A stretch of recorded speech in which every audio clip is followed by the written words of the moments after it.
നമസ്കാരം മിനിസ്റ്റർ. എല്ലാവരും കാത്തിരുന്നു മന്ത്രിസഭയിൽ എല്ലാവരും വരണമെന്നൊക്കെ ആഗ്രഹിച്ചിരുന്നു. UDF സർക്കാർ അധികാരത്തിൽ വരികയാണെങ്കിൽ യുവാക്കളുടെ നിരയിൽ നിന്ന് ഏറെക്കുറെ എല്ലാവരും ഒക്കെ കാത്തിരുന്ന ആഗ്രഹിച്ചിരുന്ന മുഖങ്ങളിലൊന്നാണ് ലിച്ചു. അങ്ങയുടെ ഈ മന്ത്രിസഭാ പ്രവേശനത്തെ എങ്ങനെയാണ്? MLA ആകുന്നു, ജയിക്കുന്നു, ആദ്യമായി തന്നെ നിയമസഭയിൽ കയറുന്നു, അപ്പോൾ തന്നെ മന്ത്രി എന്നൊരു സുപ്രധാന പദവിയിലാണ് അങ്ങനെ സഭയിലെത്തുന്നത്. സഭയിലെത്തിയത് ഒരു വലിയ അംഗീകാരമായിട്ടാണ് ഞാൻ കണക്കാക്കുന്നത്. എനിക്ക് ഏറ്റവും പ്രാധാന്യം ഞാൻ നൽകുന്നത് സഭയിലെത്താൻ കഴിഞ്ഞു എന്നുള്ളത് തന്നെയാണ്. കാരണം മുൻപ് മത്സരിച്ചിരുന്ന സമയത്ത് എനിക്ക് സഭയിലെത്താൻ സാധിച്ചിരുന്നില്ല. ഇത്തവണ കായംകുളത്തെ ജനത എന്നെ കേരള നിയമസഭയിൽ എത്തിച്ചു. അതിനാണ് ഞാൻ ആദ്യം തന്നെ നന്ദി പറയുന്നത്. സഭാംഗമായപ്പോൾ തന്നെ പാർട്ടി എനിക്ക് മന്ത്രിസഭയിൽ അംഗത്വവും നൽകി. അതും അങ്ങേയറ്റം സന്തോഷകരമാണ്. ഈ MLA പദവിയും മന്ത്രിയായി ലഭിച്ചിരിക്കുന്ന അവസരവും ജനങ്ങളെ സേവിക്കാനുള്ള ഒരു അവസരമായിട്ടാണ് ഞാൻ കണക്കാക്കുന്നത്. ഏറ്റവും ആത്മാർത്ഥതയോടെ, സത്യസന്ധതയോടെ, കാര്യക്ഷമതയോടെ സാധാരണ ജനങ്ങളുടെ ജീവിതത്തിൻ്റെ പുരോഗതി ഉറപ്പുവരുത്തുന്ന തരത്തിൽ ഞാൻ ഈ ഒരു പദവികളെ ഉപയോഗപ്പെടുത്തും. 10 വർഷം പ്രതിപക്ഷത്തിരുന്നു, അതോടൊപ്പം 10 വർഷം തുടർഭരണത്തിലേറിയ ഇടതുമുന്നണി സർക്കാരിന് കനത്ത ആഘാതമായിട്ടാണ്, വലിയ പ്രതീക്ഷയോടെയാണ് VD സതീശൻ സർക്കാരിന് ജനങ്ങൾ ചുമതല ഏൽപ്പിച്ചിരിക്കുന്നത്. നിങ്ങൾ പ്രതീക്ഷിക്കുന്നതിന് അപ്പുറത്തേക്കാണ് ജനങ്ങൾ UDF സർക്കാരിൽ നിന്ന് പ്രതീക്ഷിക്കുന്നത്. തീർച്ചയായും കേരളത്തിൽ ഐക്യജനാധിപത്യ മുന്നണി 102 സീറ്റുകളോടെ അധികാരത്തിലെത്തി. കോൺഗ്രസിന് അതിൽ തന്നെ 63 സീറ്റുകളുണ്ട്. ഇത്രയും സീറ്റുകൾ ലഭിച്ചത് കേവലം ഐക്യജനാധിപത്യ മുന്നണിയുടേതോ കോൺഗ്രസിൻ്റേതോ പ്രവർത്തകരുടെയും അനുഭാവികളുടെയും വോട്ട് കൊണ്ട് മാത്രമല്ല, കക്ഷി രാഷ്ട്രീയത്തിനപ്പുറത്ത് ജനം വോട്ട് ചെയ്തുകൊണ്ടാണ് ഈ ഒരു വലിയ വിജയം ലഭിച്ചത്. അപ്പോൾ വലിയ പ്രതീക്ഷകളോടുകൂടിയാണ് കേരള സമൂഹം UDFനെ വിജയിപ്പിച്ചിരിക്കുന്നത്. അതുകൊണ്ട് തന്നെ വളരെ ഉത്തരവാദിത്വ ബോധത്തോടെ ജനത്തിന് ഇഷ്ടപ്പെടുന്ന തരത്തിൽ, ജനജീവിതത്തെ മുന്നോട്ട് നയിക്കത്തക്ക തരത്തിൽ കേരളത്തിൻ്റെ ഒരടുത്ത 50 വർഷക്കാലത്തെ ജീവിതത്തെ മുന്നിൽ കണ്ട് പ്രവർത്തിക്കാനുള്ള ഉത്തരവാദിത്വം UDF സർക്കാരിനുണ്ട് എന്നാണ് ഞങ്ങൾ കരുതുന്നത്. അതുകൊണ്ട് തന്നെയാണ് ആദ്യ ക്യാബിനറ്റിൽ തന്നെ ദീർഘകാലമായി ചർച്ച ചെയ്യപ്പെട്ട് പരിഹാരമുണ്ടാകാതിരുന്ന വിഷയങ്ങളെ അഡ്രസ്സ് ചെയ്തത്. ഇപ്പോൾ ആശാവർക്കർമാരുടെ ഓണറേറിയം വർദ്ധിപ്പിച്ചു, അംഗനവാടി ടീച്ചർമാരുടേത്. അതോടൊപ്പം തന്നെ KSRTCയിൽ വനിതാ യാത്രക്കാരുടെ യാത്ര സൗജന്യമാക്കിക്കൊണ്ടുള്ള തീരുമാനം ജൂൺ 15 മുതൽ ആരംഭിക്കാനുള്ള തീരുമാനമെടുത്തു. അപ്പോൾ ജനം നൽകിയിരിക്കുന്ന ഭാരിച്ച ഉത്തരവാദിത്വം, ജനങ്ങളുടെ പ്രതീക്ഷ പാലിക്കുവാനുള്ള കഠിനാധ്വാനം തീർച്ചയായും UDF സർക്കാരിൻ്റെ ഭാഗത്തുനിന്നുണ്ടാകും. ഇപ്പോൾ താങ്കൾക്ക് പറഞ്ഞു കേൾക്കുന്ന അല്ലെങ്കിൽ പുറത്തു വരുന്ന വാർത്തകൾ അനുസരിച്ച് താങ്കളുടെ വകുപ്പ് എക്സൈസ് എന്നാണ് പറയുന്നത്. ഈ എന്ത് വകുപ്പായാൽ പോലും താങ്കൾ ഒരു യുവാക്കളുടെ ഒരു പ്രതിനിധി കൂടിയാണ്. അപ്പോൾ യുവത്വം ഇപ്പോൾ കേരളത്തിൽ, നമ്മുടെ നാട്ടിൽ, ലോകം മുഴുവൻ അഭിമുഖീകരിച്ചിരിക്കുന്ന ഒരു പ്രശ്നമാണ്. പക്ഷെ നമുക്ക് നമ്മുടെ നാടിൻ്റെ കാര്യം നോക്കാം. യുവാക്കൾ നേരിടുന്ന ഏറ്റവും വലിയൊരു പ്രശ്നം എന്ന് പറയുന്നത് ഈ ലഹരി തന്നെയാണ്. ലഹരിയുടെ വലിയ രീതിയിലൊരു പിടിമുറുക്കത്തിലാണ് നമ്മുടെ യുവതലമുറ. അപ്പോൾ അങ്ങേക്കിപ്പോൾ എക്സൈസ് ആണ് വരുന്നതെങ്കിൽ സ്വാഭാവികമായും ഇടത് സർക്കാരിൻ്റെ തുടർച്ച, ഇടത് സർക്കാർ ആ ലഹരിക്കെതിരെയൊക്കെ ശ്രമിച്ചതാണ്, വലിയ രീതിയിൽ ശ്രമിച്ചു. അതിൻ്റെ ഒരു തുടർച്ച, അതിനപ്പുറത്തേക്ക് അവർക്ക് പറ്റിയ വീഴ്ചകൾ, ഇതെങ്ങനെ പരിഹരിച്ച് മുന്നോട്ട് പോകും? ഒന്ന്, വകുപ്പ് ഏതാണെന്ന് എനിക്കറിയില്ല. പക്ഷേ ഏത് വകുപ്പാണെങ്കിലും ലഹരിക്കെതിരായിട്ടുള്ള ശക്തമായ പോരാട്ടം കേരളത്തിൽ നടക്കേണ്ടതുണ്ട്. നമ്മൾ ലഹരി ഉപഭോഗത്തിൽ വളരെയധികം മുന്നോട്ട് പോയിരിക്കുന്നു. ഇപ്പോൾ യുവജനങ്ങളെ സംബന്ധിച്ച് അവർ ഇതിൻ്റെ ഒരു ഭീഷണിയിലാണ്, ലഹരി മാഫിയയുടെ ഒരു ഭീഷണിയിലാണ്. ഓരോ കുടുംബവും ഓരോ കുട്ടിയും ഇതിൻ്റെ ഭീഷണിയിലാണ്.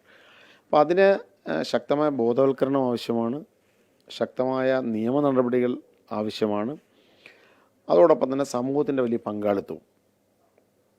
നമുക്കതൊരു ഒരു ഒരു ഗവൺമെൻറ് മാത്രമല്ല, ഒരു സമൂഹം തന്നെ ഒരുമിച്ച് നിന്ന് ഈ ലഹരിക്കെതിരെ പോരാടണം. തീർച്ചയായിട്ടും എൻ്റെ മനസ്സിൽ അതിനുള്ള പദ്ധതികളുണ്ട്. ഞങ്ങളത് കൂട്ടായി തന്നെ, നമുക്കറിയാം ഗവൺമെൻറ് ഒരു തുടർച്ച കൂടിയാണ്. ഇപ്പോൾ കഴിഞ്ഞ സർക്കാരിൻ്റെ കാലഘട്ടത്തിലെ നല്ല മാതൃകകൾ മുന്നോട്ട് കൊണ്ടുപോകും. അതോടൊപ്പം തന്നെ പുതിയ കാര്യങ്ങളും, അത് ഇതുമായി ബന്ധപ്പെട്ട ഈ മേഖലയിലെ വിദഗ്ധരുമായി ചർച്ച ചെയ്ത് അവരുടെ അഭിപ്രായങ്ങൾ സ്വീകരിക്കും, സമൂഹത്തിൻ്റെ അഭിപ്രായങ്ങൾ സ്വീകരിക്കും. ശക്തമായൊരു ക്യാമ്പയിനും ശക്തമായ നടപടിയും ഈ കാര്യത്തിൽ UDF സർക്കാരിൻ്റെ ഭാഗത്തുനിന്ന് പ്രതീക്ഷിക്കാം. ഞാൻ പറഞ്ഞതുപോലെ വകുപ്പെന്നത് മുഖ്യമന്ത്രി പ്രഖ്യാപിച്ചെങ്കിൽ മാത്രമേ നമുക്ക് ആ കാര്യത്തിൽ ഏതാണെന്ന് പറയാൻ സാധിക്കുകയുള്ളൂ. LDF സർക്കാരിൻ്റെ നല്ല കാര്യങ്ങളുടെ ഒരു പിന്തുടർച്ച ഉണ്ടാകുമെന്ന് താങ്കൾ പറഞ്ഞു. ഇപ്പോൾ പലരുമൊക്കെ പറയുന്നത് UDF സർക്കാരിനെ, ഇടത് സർക്കാരിനെ നിശ്ചിതമായി വിമർശിക്കുകയാണ്. ഒരു നല്ല കാര്യങ്ങളൊന്നും പറയാൻ മാത്രം ഒന്നുമില്ല എന്ന് പറയുന്നിടത്താണ് അങ്ങ് LDF സർക്കാർ ചെയ്തിട്ടുള്ള നല്ല കാര്യങ്ങൾ ഉണ്ടെങ്കിൽ അതിൻ്റെ ഒരു തുടർച്ച ഉണ്ടാകും എന്ന് പറയുന്നത്. ഒന്നും സമ്പൂർണ്ണമായി ബ്ലാക്ക് ആൻഡ് വൈറ്റ് അല്ല.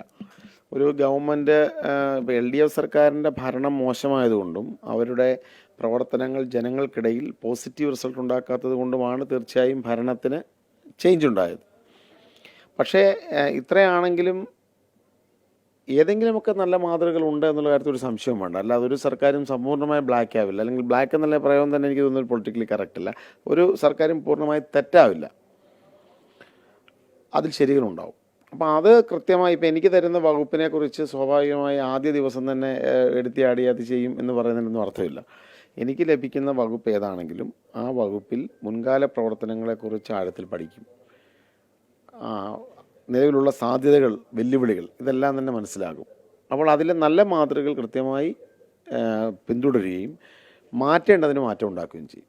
ഇതാണ് ഞാൻ ആഗ്രഹിക്കുന്ന പ്രവർത്തന ശൈലി. അതാണ് അത് തന്നെയാണ്. ഇപ്പോൾ അങ്ങയുടെ ഈ പ്രതികരണത്തിൽ നിന്ന് തന്നെ നമുക്ക് മനസ്സിലാക്കാം, M. ലിജു എന്ന് പറയുന്ന ഒരു കോൺഗ്രസ് നേതാവിന് ഒരു പക്വതയുടെയും സൗമ്യതയുടെയും കോൺഗ്രസിൻ്റെ ഒരു മുഖമെന്ന രീതിയിൽ കൂടിയുള്ള ഒരു വ്യാഖ്യാനമാണ് ഈ M. ലിജു എന്ന് പറയുമ്പോൾ. അത് തന്നെയാണ് താങ്കളുടെ പ്രതികരണത്തിൽ പോലും. ഏതു സർക്കാരായാലും അതിനൊരു ശരി ഉണ്ടാകും, എവിടെയെങ്കിലും ഒരു ശരികളുണ്ടാകും. ആ ശരിയുടെ ഒരു പിന്തുടർച്ച തീർച്ചയായും ഉണ്ടാകും എന്ന് പറയുന്നു. ഇനി താങ്കൾ ഈ MLA ആകുന്നത്, താങ്കൾ ആ സമയത്ത് പ്രചാരണ സമയത്തൊക്കെ താങ്കളുടെ ആ ഒരു വൈകാരികമായുള്ള ആ പ്രസംഗമൊക്കെ വലിയ രീതിയിൽ വൈറലായി. അതനുസരിച്ച് ഉറപ്പായും താങ്കളെ കായംകുളത്തുകാർ ജയിപ്പിച്ചു.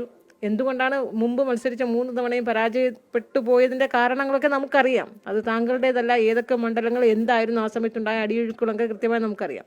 പക്ഷേ ഇപ്പോൾ 2026 ഒരു ചരിത്ര നിയോഗം, MLA ആകുന്നു, അതോടൊപ്പം തന്നെ താങ്കൾ മന്ത്രിയുമാകുന്നു. എതിർഭാഗത്ത് ഉണ്ടായിരുന്നത് മുൻ MLA U. പ്രതിഭ, അതുപോലും അവരുടെ ഒരു പ്രതികരണം പോലും, മുൻ MLAയുടെ പ്രതികരണം അത് കുറച്ചൊരു വീണ്ടും ഒരു ചർച്ചയാവുകയാണല്ലോ. അതിലൊന്നും എനിക്ക് അത്തരം പ്രതികരണങ്ങൾക്കൊന്നും ചർച്ച ചെയ്ത് നമ്മൾ ആഗ്രഹിക്കുന്ന പോസിറ്റീവായ ഒരു പ്രവർത്തനത്തെ വഴിതെറ്റിക്കാൻ ഞാൻ ആഗ്രഹിക്കുന്നില്ല. വിവാദങ്ങൾ സൃഷ്ടിക്കുക എന്നുള്ളതല്ല.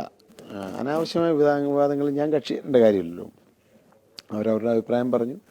സ്വാഭാവികമായും പരാജയപ്പെട്ട ഒരു സാഹചര്യത്തിൽ അത്തരം പ്രതികരണങ്ങൾ, വൈകാരികമായുള്ള പ്രതികരണങ്ങളും അല്ലെങ്കിൽ ആരോപണങ്ങളുമൊക്കെ അവർക്ക് ഉന്നയിക്കാനുള്ള സ്വാതന്ത്ര്യമുണ്ട്.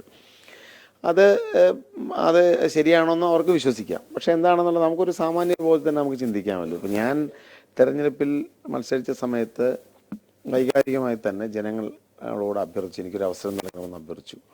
അതെൻ്റെ പൊതുജീവിതത്തെ മുന്നിൽ നിർത്തിക്കൊണ്ടാണ്. അല്ല വെറുതെ വന്നിട്ട് സ്ഥാനാർത്ഥി എനിക്ക് അവസരം തരണമെന്ന് പറഞ്ഞതല്ല. വളരെ ചെറുപ്പത്തിൽ തന്നെ വിദ്യാർത്ഥി വിനോദ പ്രസ്ഥാനങ്ങളിലൂടെ കടന്നു വന്ന് വിവിധ പ്രക്ഷോഭങ്ങളിൽ പങ്കെടുത്ത് പാർട്ടിയുടെയും സമൂഹത്തിൻ്റെയും വിഷയങ്ങളിൽ ഇടപെട്ട് കേരള സമൂഹത്തിൽ ഒരു നിലപാട് സ്വീകരിച്ചു വന്ന ഒരാളാണ് ഞാൻ. അപ്പോൾ അത്തരത്തിലുള്ള ഒരാൾ എന്ന നിലയിൽ ഞാൻ മത്സരിച്ച തെരഞ്ഞെടുപ്പുകളിൽ ഞാൻ പരാജയപ്പെട്ടു. ഇതൊരു അവസാന അവസരം എന്ന തരത്തിൽ പാർട്ടി വീണ്ടും ഒരു അവസരം കൂടി എനിക്ക് നൽകി. അപ്പോൾ ഞാൻ മത്സരിച്ച സീറ്റുകളൊക്കെ അടുത്ത സീറ്റുകളാണെന്ന് പറഞ്ഞാലും പരാജയം തന്നെയാണ്. അപ്പോൾ ഒരു തവണ ജനങ്ങൾക്ക് കക്ഷി രാഷ്ട്രീയത്തിനപ്പുറത്ത്, ഈ നിങ്ങളുടെ രാഷ്ട്രീയ സ്വഭാവത്തിനപ്പുറത്ത് ജനങ്ങൾ എനിക്ക് വോട്ട് ചെയ്യണമെന്ന് പറഞ്ഞതിന് ജനം സ്വീകരിച്ചു. അപ്പോൾ അതിനെയൊക്കെ ദുർവ്യാഖ്യാനം ചെയ്താൽ എനിക്കൊന്നും പറയാനില്ല. അതൊക്കെ സമൂഹമല്ലേ മറുപടി പറയേണ്ടത്. അല്ലാതെ കായംകുളത്തെ ജനത അത്രമാത്രം ഒരു രാഷ്ട്രീയ പ്രബുദ്ധമല്ലാതെ പ്രതികരിക്കുമോ? ഇപ്പം ഞാൻ മുൻ തെരഞ്ഞെടുപ്പുകളിലൊക്കെ ഞാൻ പരാജയപ്പെട്ടിട്ടുണ്ട്. ഞാൻ ഒരിക്കലും അവിടുത്തെ ആളുകളെ അല്ലെങ്കിൽ എതിർ സ്ഥാനാർത്ഥി ഞാൻ വ്യക്തിഹത്യ അല്ലെങ്കിൽ ഞാൻ അങ്ങനെ പറഞ്ഞിട്ടില്ല. അല്ലാതെങ്കിലും അവിടുത്തെ ജനതയുടെ കുറ്റമാണെന്ന് പറഞ്ഞിട്ടില്ല. ജനാധിപത്യത്തിൽ നമ്മൾ ജനതയുടെ വെർഡിക്റ്റിനെ അംഗീകരിക്കുക, അതോടൊപ്പം തന്നെ കാര്യങ്ങളെ വസ്തുനിഷ്ഠമായി മനസ്സിലാക്കുക. അതാണ് എനിക്ക് പറയാനുള്ളത്. ആദ്യമായാണ് ജനപ്രതിനിധിയാകുന്നത്, അതോടൊപ്പം ആദ്യമായി മന്ത്രി കൂടി ആവുകയാണ്. അപ്പോൾ ഇരട്ടിയാണ് ആ ഉത്തരവാദിത്വവും ദൗത്യവും എന്ന് പറയുന്നത് ഇരട്ടിയാണ്.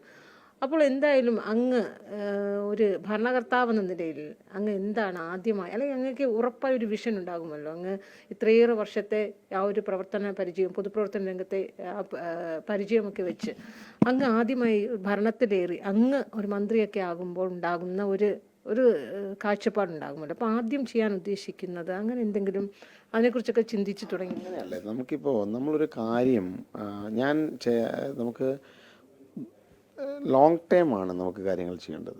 മാത്രമല്ല ഒരു വകുപ്പ് അല്ലെങ്കിൽ ഒരിടത്ത് ഭരണാധികാരിയായിട്ട് വന്നാൽ, ഒരു വകുപ്പ് ലഭിച്ചാൽ ഒന്ന് അതിനെക്കുറിച്ച് പഠിക്കുക എന്നുള്ളത് വളരെ പ്രധാനപ്പെട്ട കാര്യമാണ്. അല്ലാതെ നമ്മൾ ഒരു പെട്ടെന്നൊരു വകുപ്പ് കിട്ടിയെങ്കിൽ പിന്നെ ആരെങ്കിലും ഒരാൾ വന്ന് പറഞ്ഞിട്ടെങ്കിൽ പിന്നെ അങ്ങനെ അങ്ങ് ചെയ്തൊരു ഐഡിയ വാങ്ങാം എന്ന് പറയുന്നതിനകത്ത് എനിക്ക് അതിനകത്തൊരു വിശ്വാസമുള്ള ആളല്ല. നമ്മളൊരു വകുപ്പ് ലഭിച്ചാൽ വളരെ വേഗത്തിൽ ആ വകുപ്പിനെക്കുറിച്ച് പഠിക്കണം, അതിലെ പ്രശ്നങ്ങൾ മനസ്സിലാക്കണം, അതിൽ തന്നെ ജനജീവിതത്തെ ദ്രോഹകരമായി ബാധിക്കുന്ന പ്രശ്നങ്ങളെ ഐഡൻറ്റിഫൈ ചെയ്ത് ആ വിഷയങ്ങൾക്ക് പരിഹാരമുണ്ടാകണം.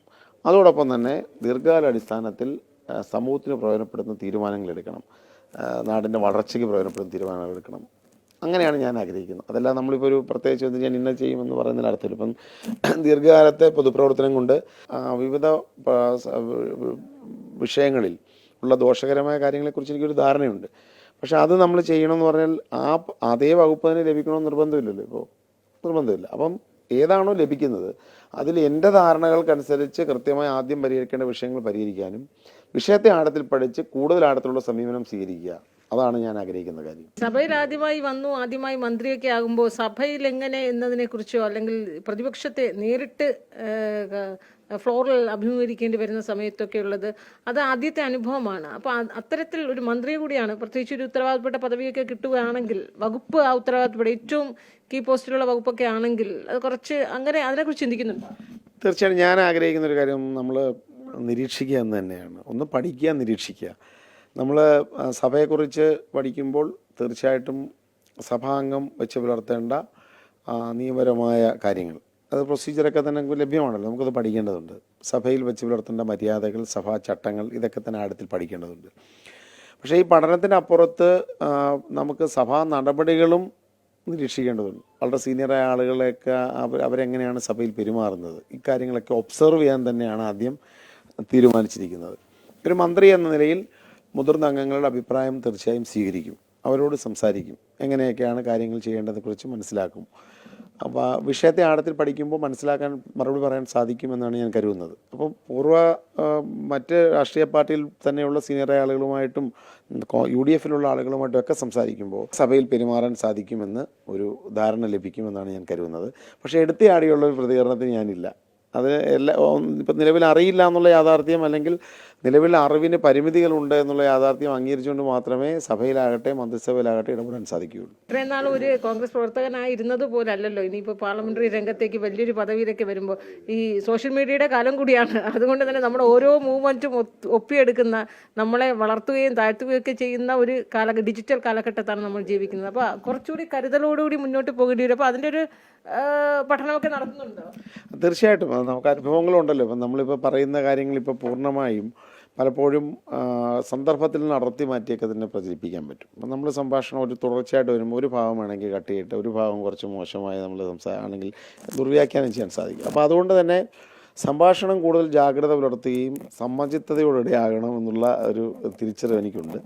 അപ്പോൾ അതിന് ശ്രമിക്കും പരമാവധി. നമുക്ക് പിന്നെ ദുർവ്യാഖ്യാനം ചെയ്യപ്പെട്ടാൽ നമുക്കതിനെ പ്രതിരോധിക്കാനല്ലേ പറ്റുള്ളൂ. സത്യം ആദ്യഘട്ടത്തിൽ ചിലപ്പോൾ തിരിച്ചടികൾ ഉണ്ടാകുമെങ്കിലും പ്രിവെയിൽ ചെയ്യുന്നത് സത്യം തന്നെയായിരിക്കും, അല്ലെങ്കിൽ നിലനിൽക്കുന്ന സത്യം തന്നെ ആയിരിക്കും എന്നുള്ളതാണ് എൻ്റെ കാഴ്ചപ്പാട്. എല്ലാ ആശംസകളും അങ്ങേക്ക് നേരുന്നു.